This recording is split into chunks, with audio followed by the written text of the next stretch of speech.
اس میں انہوں نے بتایا ہے کہ بھئی کہ لیکیج کتنا ہو رہا ہے بجلی کا، اور ٹیکسز میں 10% جو اضافہ ہوا ہے، پھر لائن لاسز ہمارے کتنے بڑھ گئے. پاکستان دنیا کے ان ملکوں میں شامل ہے جس کے لائن لاسز جو ہیں ڈبل ڈیجٹ میں جا رہے ہیں. پھر اس کے علاوہ فیول ایڈجسٹمنٹ پرائسز کا معاملہ ہے. پھر اس کے علاوہ جو بات چل رہی ہے وہ کیپیسٹی پیمنٹس کی بات ہے کہ ہمیں اگر درآمدی کوئلہ باہر سے لینا پڑ رہا ہے تو اس کے اخراجات بھی برداشت کرنا پڑ رہے ہیں. تو یہ ملٹیپل قسم کی جو معاملات ہیں اور ملٹیپل جو ادائیگیاں ہمیں کرنا پڑ رہی ہیں. یوکرین کی جنگ بھی ایک سبب ہے جس کی وجہ سے دنیا میں پیٹرولیم کی اور ایل پی جی کی پرائسز جو ہے بڑھ گئی ہیں. تو یہ وہ تمام عوامل ہیں جو ہمارے کنزیومر جب ہم پرائس انڈیکس دیکھتے ہیں اس پر اس کا بوجھ پڑتا ہے. اب اس سے نکلنے کے لیے پرائم منسٹر نے اس کا نوٹس لیا ہے اور فوری طور پر دیکھیں کل ویکینڈ تھا اور چھٹی تھی لیکن انہوں نے میٹنگ کی اور کل بھی میٹنگ ہوئی ہے, آج بھی میٹنگ ہوئی ہے اور کل پھر میٹنگ ہوگی. کل کیبنٹ کی میٹنگ میں وہ کچھ فیصلوں کا اعلان کرنے والے ہیں اور اس میں دیکھیں ان کا کنسرن یہ ہے کہ لوگ جو ہیں ان کو کچھ ریلیف دیا جائے, ان کو سہولت دی جائے. اور یہ مسئلہ جو ہے یہ کوئی تازہ نہیں ہے. اب اس سے باہر نکلنے کے لیے ہمیں جو ہمارے سامنے ٹارگٹس ہیں کہ ایک تو یہ ہے کہ ہمیں آئی ایم ایف کی شرائط کو بھی پورا کرنا ہے, دوسری طرف یہ ہے لوگوں کو ریلیف بھی دینا ہے. یہ دونوں کام جو ہے بیک وقت ہونے اور اس کے لیے جو ایک لانگ ٹرم پلاننگ ہو رہی ہے کہ ہم اپنے سسٹم کو ٹھیک کریں, ہم لائن لاسز کو کم کریں, سولر سسٹم کو اپنائیں. اور اس کے لیے کل پرائم منسٹر نے ہدایات بھی جاری کی ہیں کہ پی ایم ہاؤس میں اگر میرے آفس کا اے سی بند کرنا پڑتا ہے آپ بند کر دیں. انہوں نے یہ بھی کہا ہے کہ پاکستان سیکریٹریٹ اور سولر سسٹم وائبل آپشن ہے, بہت مہنگا ہے. دیکھیں صرف ایک سولر سسٹم نہیں ہے, اس کے ساتھ ونڈ پاکستان میں ایک بہت بڑی ہمارے پاس ایک اللہ تعالیٰ کی طرف سے ایک عطا کردہ ایک وسیلہ ہے اور اس کے ذریعے ونڈ پاور کے ذریعے دیکھیں.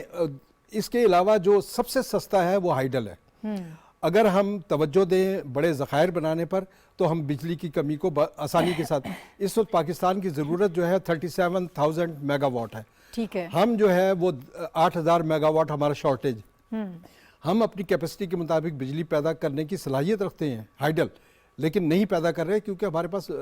پانی جو ہے ضائع ہو جاتا ہے یا پانی جو ہے وہ ہمارے پاس ذخیرہ کرنے کی گنجائش نہیں ہے. اگر ہم آبی وسائل کے لیے قومی اتفاق رائے پیدا کر لیں تو ہم ہائیڈل کو آسانی کے ساتھ جو دنیا بھر میں سستی ترین بجلی ہے اس کو حاصل کرنے میں کامیاب ہو سکتے ہیں. ٹھیک ہے, چلیں یہ تو مسائل ہو گئے نا اوورال جن کی طرف آپ اشارہ کر رہے ہیں کہ یہ مسائل ہیں. ویسے ہمارے سسٹم میں بھی بہت مسئلہ ہے, اس میں بھی نظام جو ہے نا اس کو سیٹ کرنا پڑے گا. نہیں ہماری دیکھیں جی ہمارے پاس جو ہماری ٹرانسمیشن لائن ہے فرسودہ ہے, وہ اگر ہم بجلی پیدا بھی کر لیں تو وہ مزید بوجھ اٹھانے کے قابل نہیں ہے اور لیکیج ہوتی ہے. بعض علاقے ایسے ہیں جہاں بل ہی ادا نہیں کیے جاتے ہیں. ٹھیک ہے, اس پہ تو پھر ہم کسی دن بات کریں گے نا کہ کیا کیا مسائل ہیں, لیکن اس وقت فی الوقت سر دست جو ہمیں مسئلہ ہے, اس مسئلے سے کو کیسے نمٹنا ہے, اس سے باہر کیسے نکلنا ہے, عوام کو ریلیف کیسے دینا ہے, اصل بات تو یہ ہے. سر اب صافی صاحب کچھ پاور ڈویژن کے ذرائع سے بھی ایک ڈیٹا سامنے آیا ہے, شاید آپ کی نظر سے بھی گزرا ہوگا, اور وزیر اعظم صاحب کو بھی جو بتایا گیا انہوں نے فوری طور پر کہا کہ 17 گریڈ سے اوپر کے جو آفیسرز ہیں, بلکہ 17 گریڈ سے جو ہیں ان کو جو مفت بجلی فراہم کی جاتی ہے اس کو انہوں نے کہا کہ فوری طور پر ختم کر دیا جائے.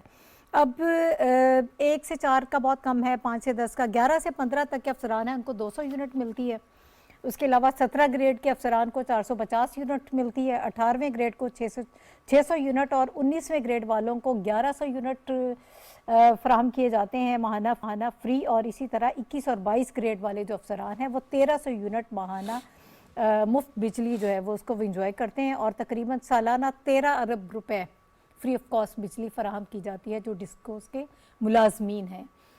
ایک طرف سے انہوں نے یہ کہا کہ یہ ختم کر دیا جائے لیکن اس کے لیے بھی ان کو پے کرنا پڑے گا. کیا حل ہو سکتا ہے؟ یہ کوئی اتنا بہت بڑا وہ نظر نہیں آ رہا کہ اس سے کوئی بہت زیادہ فرق پڑنے والا. جی شکریہ ناہید. اتفاقاً جس میٹنگ کا آپ ذکر کر رہی ہے اور حافظ صاحب نے جس جانب اشارہ کیا وہ تو تھی ایک back ground meeting. Minister information اور سیکٹری پاور نے جو کچھ صحافیوں کو بیک گراؤنڈ میٹنگ دے کے یہ سمجھانے کی اور یہ بتلانے کی کوشش کی کہ جو موجودہ صورتحال ہے جو واقعی ناقابل برداشت ہے عام صارف کے لیے. آپ اس میں بلکہ موجود تھے. جی ہاں میں وہاں پہ موجود تھا, تو بہت ساری چیزیں جو ابھی انہوں نے آن دا ریکارڈ ہم نہیں کہہ سکتے، لیکن کچھ چیزیں جو آلریڈی پاور ڈویژنس ہے اور کابینہ کے اور جو ابھی مختلف اجلاس ہوئے ہیں اس سے جو سامنے میڈیا پہ آئی ہے اس پہ ہم بات کر سکتے ہیں۔ ایک تو دیکھیے بہت سادہ سا جو ایک کیلکولیشن ہے کہ مسئلہ بنا کس طرح ہے اور مسئلے کو کیٹر کس طرح کیا جا سکتا ہے۔ ایک بات تو یہ طے ہے کہ یہ مسئلہ جو ہے نہ ایک دن کا بنا ہوا ہے اور نہ ایک دن میں یہ ختم ہو سکتا ہے۔ ہمارے ہاں جو ہم بار بار آپ کے پروگرام میں بات کرتے رہے ہیں کہ ہم نے آبی ذخائر کو نہیں بنایا، جو نئے آبی ذخائر اور ڈیم جو ہائیڈل جو دنیا میں سب سے سستی بجلی ہے اس پہ ہماری توجہ کبھی بھی نہیں رہی۔ اگر ہم اس جانب جاتے اور اپنی کیپیسٹی بڑھاتے ہائیڈل پاور میں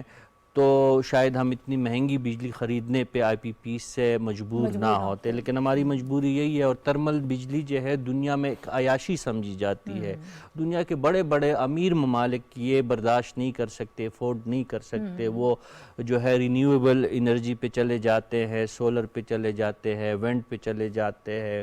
کوئل کو کسی طریقے سے کوئلے پہ وہ انحصار کرتے، لیکن چونکہ دنیا بھر میں زیادہ اس کو انکرج نہیں کیا جا سکتا کیونکہ اس میں ماحولیات کے مسئلے آ جاتے ہیں۔ تو یہ ساری چیزیں ہم نے لانگ ٹرم کی کوئی اسٹریٹجی تو نہیں بنائی ہے۔ ایک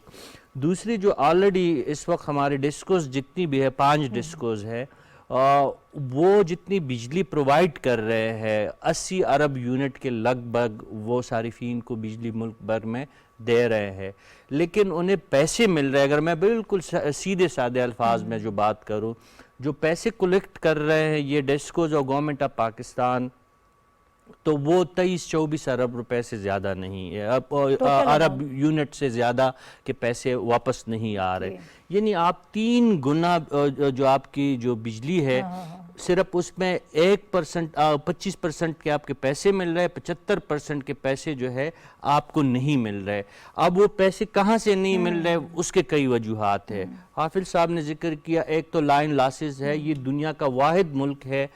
جہاں پہ 40% آپ کی کل پیداوار کی بجلی جو ہے آپ کے تاروں میں ٹرانسفارمر جو آپ کے لگے ہیں، جو آپ کا فرسودہ نظام ہے، جو آپ کے ڈسٹریبیوشن کا جو ایک پرانا جو میرے خیال میں دہائیوں پرانا جو ایک نظام ہے اس پہ غائب ہو جاتا ہے۔ آپ کی 40% بجلی، آپ صرف 60% بجلی چلی جاتی ہے۔ اب اس کے بعد ایک دوسرا فیکٹر آ جاتا ہے جس میں کنڈا مافیا ہے، جس میں آپ کی بجلی چوری ہے، جس میں بل کی عدم ادائیگی ہے۔ اب دیکھیں آزاد کشمیر کی حکومت دھڑلے سے کہتی ہے، وہاں کے لوگ کہتے ہیں کہ ہم نے بل دینا ہی نہیں ہے، کئی علاقوں میں ایسا ہے۔ اب جو مرج فاٹا ہے اس میں بہت سارے اکثریت کا کہنا ہے وہ بل سرے سے ادا ہی نہیں کر رہے ہیں۔ اسی طرح کراچی، آپ کو حیرت ہوگی کہ کراچی جیسے بڑے شہر اور جہاں پہ